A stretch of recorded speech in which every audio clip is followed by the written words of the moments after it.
A reading from the Holy Gospel of our Lord Jesus Christ, according to St. Luke. One Sabbath, when Jesus went to dine at the house of a ruler who belonged to the Pharisees, they were watching him. And behold, there was a man before him who had dropsy. And Jesus spoke to the lawyers and Pharisees, saying, "Is it lawful to heal on the Sabbath or not?" But they were silent.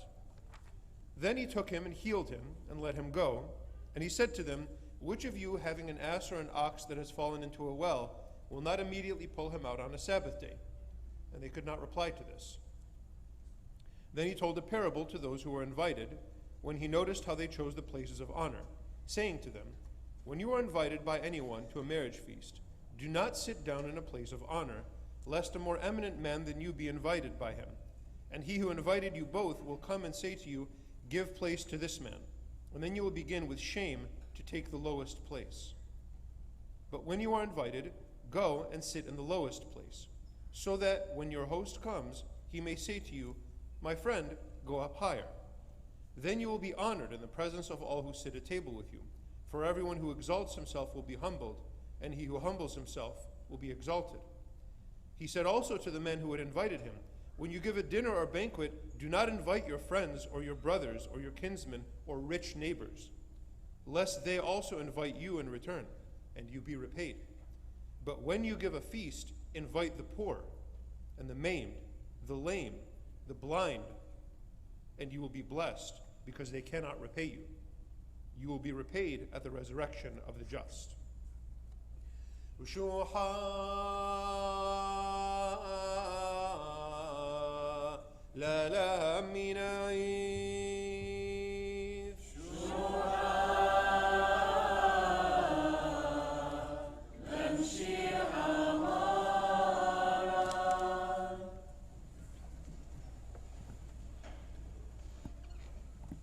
Okay, so it's summer, and you're on vacation and you're bored, and so you decide to go to the beach with your friends to look at water, and you're there for most of the day, and then at the end of the day, the sun is setting, and we live on the west coast, so you can see the sun going down over the water that you've been looking at. And so you get and it looks, it's pretty, there's nice clouds and there's a lot of colors for the sunset. And so you take out your phone so you can take a picture, and one of your friends gets in the way, and you say, "Move, you're in my way." Okay, fine. And then you kind of take the picture, and it doesn't quite turn out right. You kind of walk around, you find just the right angle, finally take the picture. By the time you're done taking the picture, the sun's already down. And then you decide to post it on Instagram, because you have to, because nobody's ever seen a sunset apparently. And then you post it, and then you're kind of like, I don't know, maybe you did it out of the goodness of your heart and you wanted to share the beauty that you saw with others so that they could be happy too, right? But maybe you kind of just wanted a lot of people to click and like the thing that you posted. And so you post it, and then a little while later you check and like, oh, I wonder how many, and then like, if you didn't get a lot of likes, you kind of feel sad. And then if it got a lot, you kind of feel happy. And then you do this like a lot, this kind of thing that I just described, you do this over and over again, and it sort of becomes important. And you sort of look for opportunities to do things like this. And it might not be social media. It's not like we invented this. It's not like this started with Facebook or with other social media. The addiction to showing off or to sort of needing to be noticed, that's always been around. We might be pretty good at it because we have sort of instant access to it, but we didn't invent it. And so when people sort of bemoan or kind of complain about, all the problems with social media, nothing was invented. It's not new. It's a new expression maybe of a very, very old sin, which is called pride. But the reason why it's a sin is because we're sort of selling ourselves short. We're basing even a moment of happiness based on whether people like us. That kind of sucks. Like, that's way beneath us. Even for a second. Who cares? And this is exactly what the gospel today is about. Because this obsession that we have with wanting to be noticed, wanting to be liked, wanting to sort of be seen and exalted, it's crippling. And if we feel like we're missing out, our friends are out and they're doing fun, cool stuff, and then we see them on their social media, and we don't see the misery and the sadness of, nobody's going to, some people do, but nobody's going to really pay attention to or post the bad stuff to make themselves look worse. So we're only going to see the absolute best parts of everybody else's life, and we're going to compare the best parts of everybody else's life to the worst parts of ours, and it's going to make us even more sad.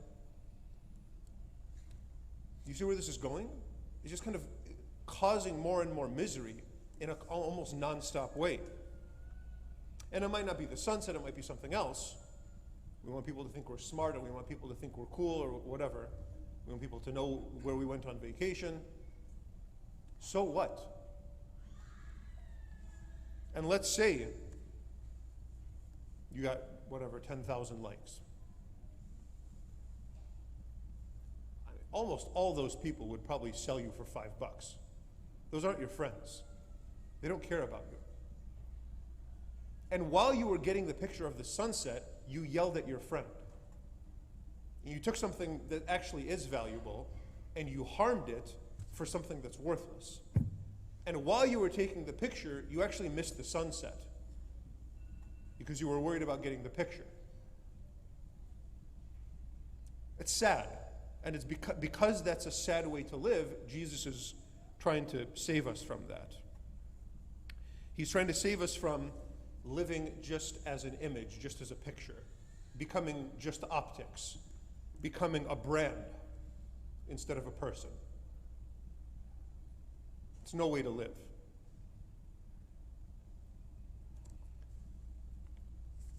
Here's the irony. The irony is social pressure or norms, the sort of like expectations that people have of us, and in addition to that, laws of the country or the state or the society, both of those things are actually meant by God to encourage us to do good things.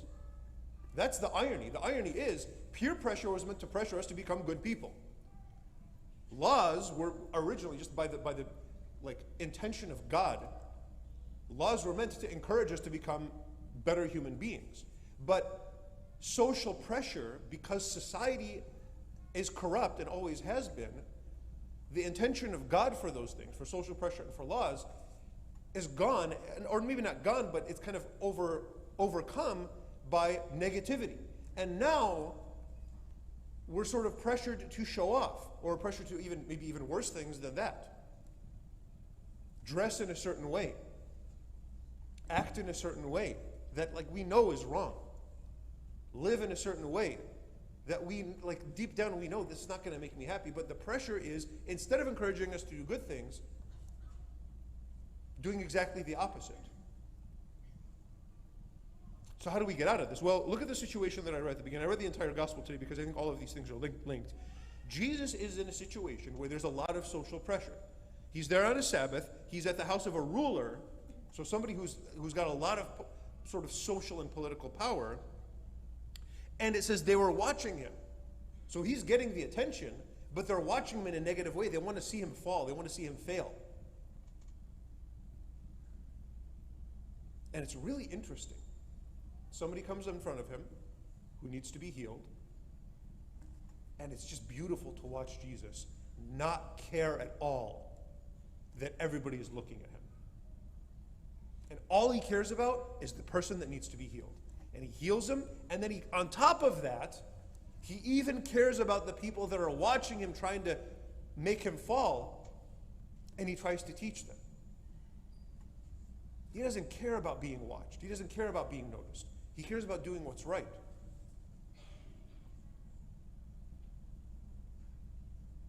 How do we get there from where we're at?